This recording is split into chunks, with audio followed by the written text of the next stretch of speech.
Imagine a place where just stepping outside is a daily fight for your life, where the air itself is so cold it can freeze your skin in minutes. Well, today we're actually going there, to the coldest permanently inhabited place on the entire planet, Oymyakon. This isn't just some old saying they have there. It is the absolute #1 rule of life. In Oymyakon, the cold is so powerful, so unforgiving, that standing still for just a little too long, well, it can have deadly consequences. It's the ultimate test of human endurance. Okay, let's just put a number on this. The record low temperature here is minus 71.2 degrees Celsius. For those of us using Fahrenheit, that's minus 96 degrees. It's a level of cold that's, well, it's almost impossible to really wrap your head around, let alone actually live in. Right, so this region is actually known as the Pole of Cold, and the air is so frigid that when you breathe out, you can literally hear the sound of your breath turning into tiny ice crystals. They say it rustles, kind of like dry leaves. The narrator of our source material, he got frostbite after being outside for just 15 minutes. The danger is that real and that fast. The struggle here is constant. All our modern technology, it just gives up. Your phone will shut down. A car will freeze into a solid block of ice in just a few hours. And your body? Oh, your body feels it instantly. Your skin stings. Ice crystals literally form on your eyelashes, and the air is so incredibly dry it makes you cough all the time. So, what's underneath it all? Well, the foundation of life here, and also the single biggest challenge, is something called permafrost. The ground isn't just cold, it is permanently frozen solid, sometimes for hundreds of meters down.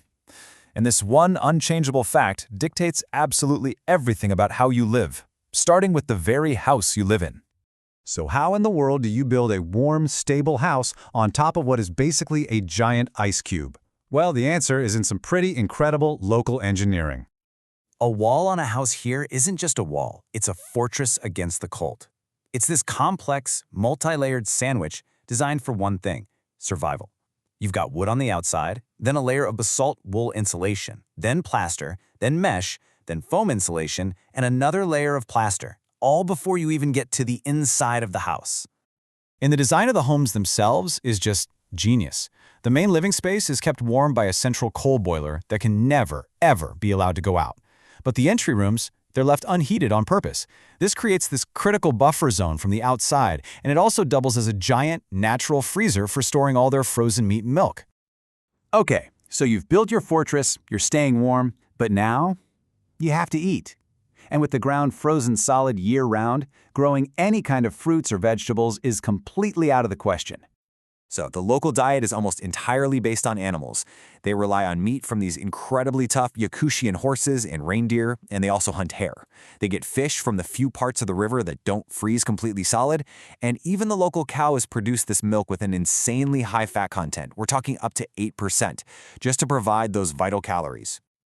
And this right here is the key to understanding how they stay healthy. It's not just about the calories. As one of the locals explains, they get all their essential vitamins directly from the meat, especially when it's eaten raw and frozen, like the local delicacy of thinly sliced fish, which freezes solid just seconds after being pulled from the water. So with the big things like shelter and food figured out, what does a normal day actually look like when the thermometer is just stuck somewhere around minus 50? Well, first of all, it is dark, really dark. You wake up at 7:30 in the morning to complete blackness. The sun doesn't even bother to rise until around 10:30, and by 3 in the afternoon, poof, it's gone. Night has already fallen.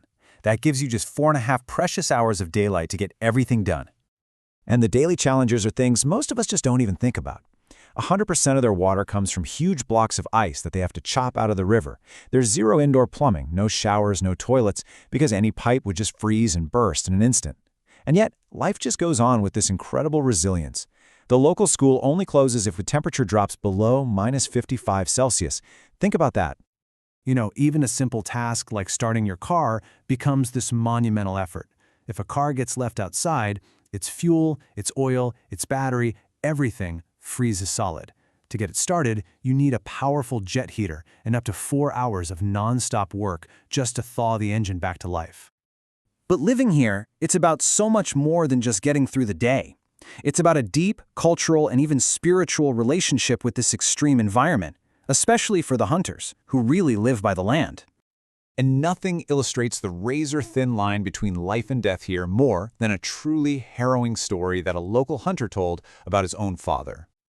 His father was out on his horse, far from any shelter, when he fell through the ice. He was instantly soaked, freezing to death, and he knew there was no chance of rescue. So he made an unimaginable choice, just to avoid a slow, agonizing death from the cold.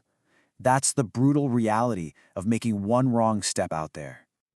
But for the people who live here, this isn't some war against nature. A hunter learns to read the snow-covered land like a book. He follows ancient shamanic wisdom, leaving offerings and showing respect to what he calls the spirit of nature. It's a relationship built on deep, deep knowledge and reverence. And that really brings us to our final question. When we see this incredible adaptation, this profound respect, this entire way of life built not against but within nature's harshest rules, are we just looking at a story of mere survival? Or is it something more? Maybe even a beautiful example of true harmony?